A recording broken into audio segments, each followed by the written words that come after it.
নির্বাচনে দলের সমর্থন পেতে মরিয়া একাধিক প্রার্থী, রাজনীতিতে নতুন মেরুকরণের সম্ভাবনা। ধানের দাম নিয়ে দিনাজপুরের কৃষকদের মধ্যেও হতাশা, কমেনি চালের দাম।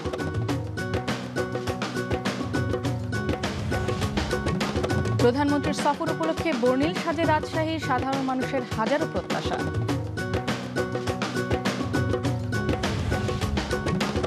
বগুড়ায় সবজির হাটে প্রতিমন মূলার দাম ৩০ টাকা, বিক্রি করতে না পেরে মূলা ফেলে দিচ্ছেন কোনো কোনো কৃষক।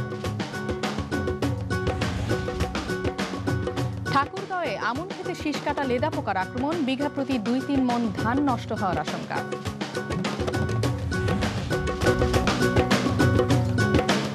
শুনছিলেন শিরোনাম, এবার বিস্তারিত।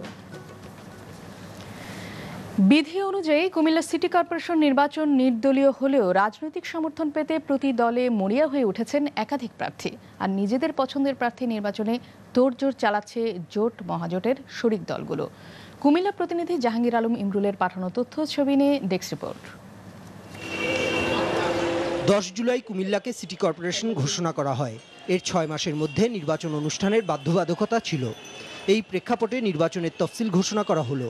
নির্বাচন নিয়ে প্রধান রাজনৈতিক দলগুলোর সমর্থকদের মধ্যে শুরু হয়েছে ঠান্ডা লড়াই।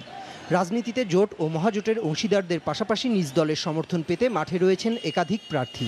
নেতৃত্ব আমাকে কথাই দিচ্ছেন, নেত্রীর সঙ্গে দেখা করে আসছে, কথাই দিচ্ছেন। তারপরও নেত্রীর বিচারে যদি আমি অযোগ্য হই, তা আমি নির্বাচন করব না। জনগণের কাজ করছি, কর্মকাণ্ড করছি, এটা আমি সবই দেখছি। যদি আমি মনে করে জনগণ মনে করে সিটি কর্পোরেশনের মনে করে আমি কর্মকাণ্ড করছি বিগত দিনে, তো জনগণ আমার ভোট দেবে। জাতীয় পার্টির চেয়ারম্যান সফল রাষ্ট্রনায়ক উনি কুমিল্লায় এসে ঘোষণা দিয়ে গিয়েছেন ওনার জনসভায় যে ওনার দলীয় প্রার্থী আমি এবং মহাজোটের প্রার্থী হিসাবে সিটি কর্পোরেশন নির্বাচনে আমাকে ঘোষণা করে দিয়েছে। স্থানীয় সরকার নির্বাচনে দলীয় প্রার্থী মনোনয়নের কোনো সুযোগ নাই। তাই এ ব্যাপারে সম্ভাব্য প্রার্থীরা হাইকমান্ডের সিদ্ধান্ত মেনে নেবেন বলে আশা করছেন রাজনৈতিক নেতারা।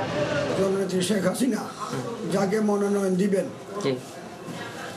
আশা করি অন্যান্য মনোনয়ন প্রার্থীরা এই সিদ্ধান্ত, নেত্রীর এই সিদ্ধান্ত মেনে নেবেন। বিএনপি 2 ক্যান্ডিডেট থাকার কোনো কারণ আমি দেখি না, কারণ বিএনপি তো ক্যান্ডিডেট দেবে একজন। আরেকজন প্রার্থী যদি থাকে তাকে আপনি দলের প্রার্থী বলতে পারেন না, কারণ দল তো ডিসিশন দেবে একজন।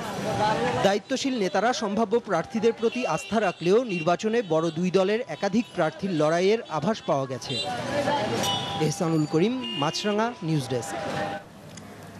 প্রস্তাবিত টিপাইমুখ বাঁধ সম্পর্কে বিস্তারিত জানতে ভারতে বিশেষ প্রতিনিধি পাঠাচ্ছে সরকার।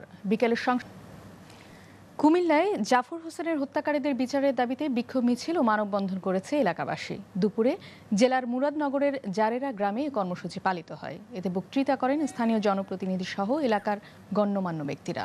গত 11 নভেম্বর স্থানীয় সন্ত্রাসীদের অস্ত্রের আঘাতে আহত হয় Jafar. 19 November Dhaka medical college হাসপাতালে তিনি মারা যান। সন্ধ্যা 7টায় দেখার আমন্ত্রণ রইল।